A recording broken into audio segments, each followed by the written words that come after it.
FM। ঘটনাটা হলো আসলে গত বছর শীতের সময় আমি যাই হলো আমার দাদাবাড়িতে। জি। দাদাবাড়িতে যখন বেড়াতে যাই, এটা ছিল খুলনা একটা জায়গা, বাগেরহাট সাইডে। তো রাত্রেবেলা শীতের সময় তো গ্রামে এমনি আপনার অনেক কুয়াশা থাকে আর চিমচাম থাকে, চুপচাপ থাকে বেশি। তো আমরা উপরের তলায়, দোতলা একটি বিল্ডিং, দোতলায় আমরা ঘুমাচ্ছি। তো আমি, আমার ওয়াইফ এবং আমার বেবি। তো রাত্রে আনুমানিক 2:30-3টার দিকে আমার ওয়াইফ ওঠেন ঘুম থেকে, যে একটু ওয়াশরুম যাবে। ওয়াশরুমটা ছিল নিচতলায়, উপরে কোনো ওয়াশরুম নেই। তো সে যখন যাওয়ার জন্য, এমনি সাধারণত সে একটু ভয় বেশি পেত, তা আমাকে সে ডাক দেয় যাওয়ার আগে। তো ওই দিন কী মনে করে ভাবলো, ঠিক আছে সমস্যা নেই, ডাকার দরকার নেই, আমি নিজেই চলে যাচ্ছি। তো সে যখন যায়, দরজাটা খোলার পরে সে একটা শব্দ শোনার পরে ভয় পেয়ে আর বের হয় না, দৌড় দিয়ে সে আমাকে ডাকে যে দেখো তো, একটা আওয়াজ পেলাম, কি এটা, মানে কেউ আছে নাকি, তুমি দেখো, আমি বেরোবো না। তা আমি উঠলাম, দরজাটা খুললাম। তো দরজা খুলে দেখলাম একটা পা, এবং সাধারণত আমরা মানুষের পা দেখলে জুতো পরা থাকলেও কিছুটা তো চামড়া দেখা যাবে, সেটা। কিন্তু এ বিষয়ে এখানে এরকম কিছু নাই। এবং আমি দেখলাম যে মানুষটার পা যতটুকু দেখা গেল, হাঁটুর থেকে নিচ অংশটা আমি শুধু দেখলাম, এবং পুরোটা সাদা, একদম দবদবা সাদা, এবং কোনো মানে একটু ডিফারেন্ট, মানে এরকম তো দৃশ্য কোনোদিন দেখিনি আমি। তো আমার মনে হলো না, এটা হয়তো পাঞ্জাবির পায়জামা পরা কোনো লোক হতে পারে, সাদা মোজা পরাও হতে পারে। সন্দেহ মনে করে আমি রুম থেকে বের হলাম। পাশেই আর একটা রুম আছে, ওই রুমে পাটা চলে গেল, আমিও পিছন দিয়ে ঢুকলাম। পিছন ঢোকার পরে দেখি রুমের দুপাশে দুটো সিঙ্গেল খাট আছে। এক সাইডে খাটে একজন শুয়ে আছে এবং পা থেকে মাথা পর্যন্ত চাদর দিয়ে ঢাকা। আমার তখন মনে হলো, ঠিক আছে, আমার ছোট চাচা আমরা ঘুমানোর আগে দেখেছিলাম, সে ওখানে ছিল ওই ঘরে, ফোন নিয়ে ফেসবুকিং বা কিছু একটা করছিল। তা আমার মনে গেছে চাচা হয়তো এখানেই নিচে যাওয়ার কথা, কিন্তু সে যায়নি, ওইখানেই ঘুমিয়ে পড়েছে। তো ঠিক আছে, তো আমি রুমে ফেরত আসলাম যে না, ওরকম কেউ তো আমি দেখলাম না, এবং সম্ভবত ওই রুমে তো চাচা ঘুমানো, ওখানে তো কেউ ঢুকেনি। তো আমার বউয়ের প্রথম সন্দেহ ছিল যে এটা কোনো চোর নাকি। তো আমার তখন একটু সন্দেহ হয়েছিল যে এটা চোর না, এটা অস্বাভাবিক কিছু, যেটা আমরা শুনে থাকি। তো আমি ওকে বললাম, না ঠিক আছে, তুমি ঘুমিয়ে পড়ো, এটা তেমন কিছু না। তারপরে ওকে নিয়ে আমি ওয়াশরুমে গেলাম। সকালবেলা আমি আমার চাচাকে যখন জিজ্ঞেস করলাম যে চাচা, আমরা রাত্রে তো এরকম একটা ঘটনা ঘটলো, আপনি তো ওই রুমেই ছিলেন, আমি তো আপনাকে দেখলাম। তখন সে আমাকে বলল যে না, আমি তো রাত্রেবেলা ছিলাম রুমে সঠিক, কিন্তু এরপরে তো আমি নিচে চলে গিয়েছিলাম আমার পরিবারের সাথে সাথে। তখন একটু ভয় লাগলো যে তাহলে কি আমি অন্য কিছু দেখলাম। পরে আমার দাদি, উনি এখন আর নেই, তো উনি তখন এই ঘটনাটা শুনে উনি অপেক্ষা করলো যে আমার স্ত্রী আমার থেকে একটু দূরে যাক, তারপরে সে কথা বলবে। আচ্ছা। তারপরে আমাকে সে ডেকে নিল কিছুক্ষণ পরে, সুযোগ বুঝে গেলাম। তখন আমাকে সে বলে যে ও অনেকদিন ধরেই আছে, এবং তোর দাদা মারা যাওয়ার পর থেকে আমি প্রায় দেখি, কিন্তু সে ক্ষতিকর কিছু করে না, ক্ষতিটা কিছু করে না, এমনি আছে, এটা তার বিশ্বাস। তো এইটার পরে মোটামুটি একটা ধারণা হলো যে ঠিক আছে, তাহলে আসলেই মনে হয় কেউ আছে।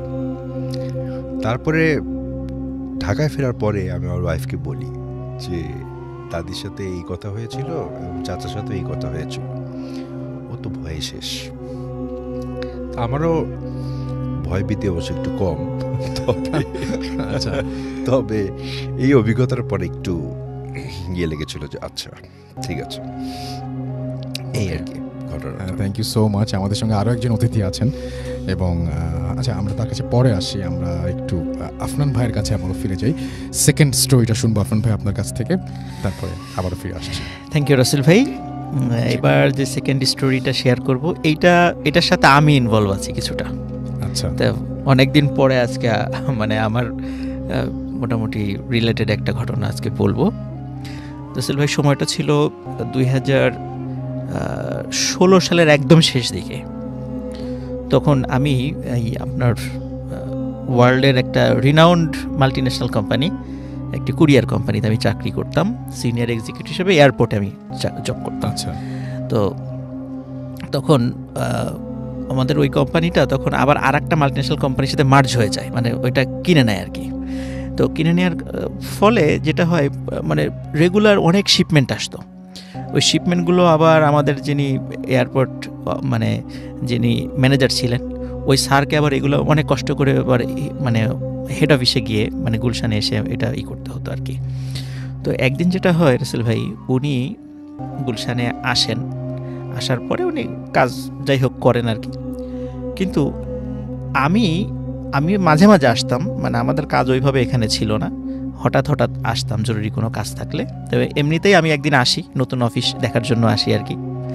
তো আসার পরে আমি যখনই ওই মানে নতুন একটা মানে মেইন বিল্ডিং ছাড়াও আর একটা বিল্ডিংয়ে অফিসটা নেওয়া হলো পাশেই আর কি, আর একটা জায়গায়।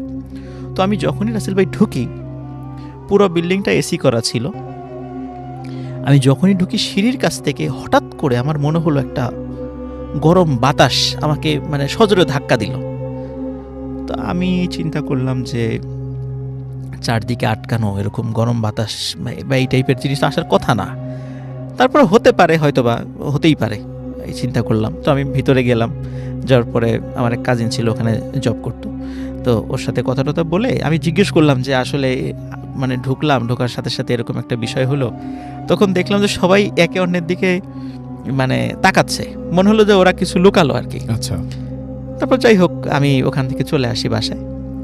আমি এই ঘটনার 2 দিন পরে, মানে যখন কাজের প্রেশারটা একটু কম ছিল, সাধারণত আমাদের স্যাটারডেতে মাল ডেলিভারি হতো না এয়ারপোর্টে, ওই দিন আমাদের প্রেশারটা খুব কম থাকতো। আচ্ছা, তো ওই দিন আমি আমার ম্যানেজার স্যারের সাথে ঘটনাটা শেয়ার করলাম যে স্যার এই তো ঘটনা, আমি তো গেলাম, যাওয়ার পরে মানে হঠাৎ করে এই একটা বিষয় আমার কাছে একটু খটকা লাগলো।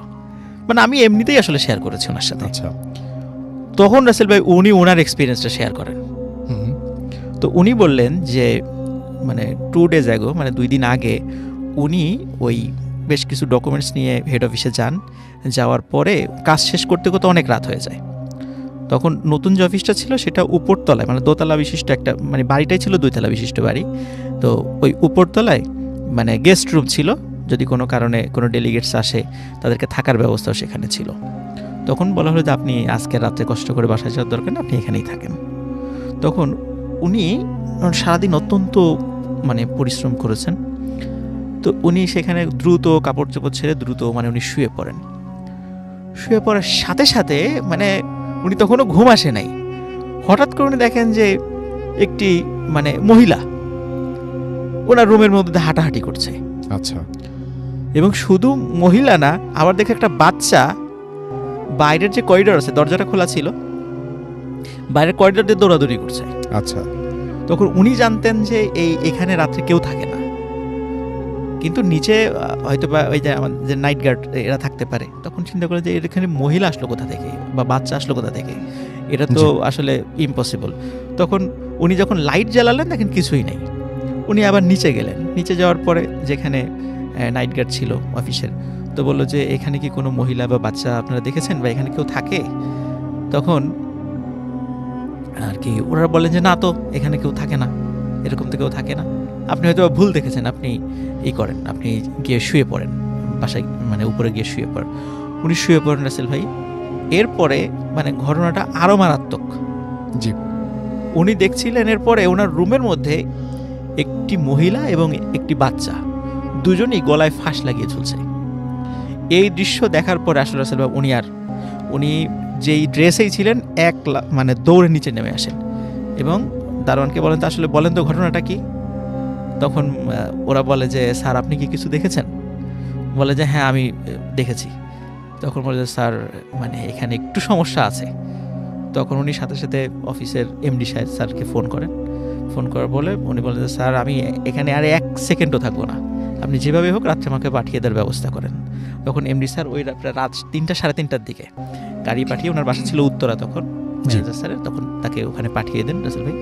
তো ওই বাসাটা রাসেল ভাই মানে যারা নাইট গার্ড ওদের বর্ণনা অনুযায়ী যে রাতের বেলা ওই রুমে আলো জ্বলতে দেখতো, কখনো আলো জ্বলে নিভে যায়, কখনো বাচ্চাদের মানে হাসির শব্দ, এরকম শব্দ শুনতো, নাইট গার্ডরাও শুনতো। এটা আমাদের অফিস থেকে মানে বলা ছিল যে রাতের বেলা ওখানে যেন কেউ না থাকে আর কি। দিনের বেলা রাত 9টার পরে ওই অফিসে আর কেউ থাকতো না। সাধারণত মাল্টিন্যাশনাল কোম্পানি যেগুলো আছে আর কি, বা আমাদের যে কোম্পানিটা ছিল কুরিয়ার কোম্পানি, 24 আওয়ার্স মানে কল সেন্টার সার্ভিসটা ছিল, কিন্তু ওই অফিসে কিন্তু আসলে কল সেন্টারটা স্থাপন করা হয়নি, এটা অন্য জায়গা করেছে। যদিও এখন ওই অফিসটা এখন আর নাই, ওটা ছেড়ে দিয়ে এখন হেড অফিসে ওটাকে শিফট করা হচ্ছে এই সমস্ত কারণগুলোতে। তো পরবর্তীতে আসলে আমি জিনিসটা অ্যানালাইসিস করেছিলাম যে আসলে কী কারণে। তো ওইটা ছিল একজন ক্রিশ্চিয়ান ভদ্রলোকের বাড়ি। তো ওনার একটা বাচ্চা ছিল এবং ওয়াইফ ছিল, হয়তো বা পারিবারিক কলহের কারণে ওনার ওয়াইফ নিজেও সুইসাইড করে, এবং সুইসাইড করার আগে ওনার বাচ্চাকেও মানে কি বলবো আর কি, মা তার সন্তানকে আগে ফাঁসিতে ঝুলিয়েছে, তারপর উনি নিজেও ফাঁসিতে ঝুলিয়ে মানে সুইসাইড করে। এবং এরপরে ওই ক্রিশ্চিয়ান ভদ্রলোক উনি আমেরিকাতে চলে যান। উনি এখন পর্যন্ত ফেরত আসেন না আমেরিকা থেকে। আর ওই বারটা বিভিন্ন অফিসের কাছে ভাড়া দিয়ে দেন, কিন্তু এই বিভিন্ন অফিস কেউই মোটামুটি 6 মাস কন্টিনিউ করতে পারেনি। এবং আমাদের যে কোম্পানিটা ছিল ওই সময় যখন আমি জব করতাম ওখানে, ওরাই মনে হয় সর্বোচ্চ 1 বছরের মতো কন্টিনিউ করেছিল। এরপরে আর ওনারা ওখানে অফিসটা কন্টিনিউ করতে পারে নাই সঙ্গত কারণে। আমি মানে বাড়িটারই বলছি না, যারা অলটন্ত গুলশান 2-এ থাকেন তারা হয়তো বা এই বাড়িটা সম্পর্কে আপনার অবগত আছেন। তো এটাই ছিল রাসেল ভাই, যেহেতু আমি মোটামুটি ফার্স্ট আমি এটা এক্সপিরিয়েন্স মানে করেছিলাম যে এখানে হয়তো বা কিছু থাকতে পারে, এবং সত্যি রাসেল ভাই আমি অ্যানালাইসিস করে দেখলাম আসলেই এখানে এই সমস্যাটা আছে, যেটা আমাদের ম্যানেজার স্যারের সাথে ঘটেছিল এবং অনেকের সাথেই ঘটেছিল। তো আমি মোটামুটি ম্যানেজার স্যারের কাছ থেকে এই জিনিসটা শোনার পরে মানে আমি এতদিন তো আসলে বলি নাই, তা আজকে সুযোগ হলো, আজকে এই ঘটনাটা শেয়ার করলাম। Thank you so much, thank you. আমরা আরও একটা ছোট্ট বিরতি নিব এবং বিরতির পর একটা অডিও ক্লিপে যাব এবং তারপরে আবারও ফিরে আসবো। সেই পর্যন্ত আশা করছি আপনারা আমাদের সঙ্গে থাকবেন। Stay tuned for your food FM and do food FM. The night comes alive. বিশ্বাস করা না করাটা আপনার ব্যাপার। এই ঘটনাটা ঘটেছে আমার এক ফ্রেন্ডের বড় ভাইয়ের সাথে। তিনি হচ্ছেন একজন সার্চ অ্যান্ড রেস্কিউ অফিসার। তো একদিন তার সাথে দেখা হওয়ার পর তিনি অনেকগুলো ঘটনা আমার সাথে শেয়ার করেছিলেন। বেশিরভাগ ঘটনাই অদ্ভুত, কিছুটা ভৌতিক। বেশিরভাগ ঘটনা শোনার পর মনে অনেক কোয়েশ্চেন জাগে। যদি আপনাদের কাছে ভালো লাগে তো আমি তার থেকে শোনা আরও ঘটনা আমি পাঠাবো। তবে আজ ছোট্ট একটি ঘটনা শেয়ার করছি। তো ঘটনায় চলে যাই। যা বলছিলাম তার নাম হচ্ছে জিম হল। তিনি কাজে জয়েন করার 6 মাস পর এই ঘটনা ঘটে তার সাথে। তো তারা একটি কল পান যে একজন ক্লাইম্বার 2 দিন কি 3 দিন হয়ে গেছে, এখনও তার কোনো খোঁজ পাওয়া যাচ্ছে না। মানে এই সময়ের ভিতরে তার ফিরে আসার কথা, তবে আসেননি। তো যে জায়গায় এই ঘটনা